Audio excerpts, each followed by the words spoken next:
Okay, so for my two companies, I chose Nike and Adidas.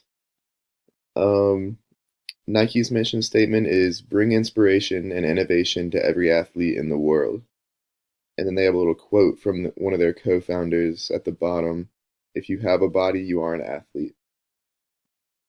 And then Adidas's mission statement is the Adidas Group strives to be the global leader in the sporting goods industry with a brand built on a passion for sports and a sporting lifestyle. And then they each go on down below to get more in detail on their principles and their plan, their strategies.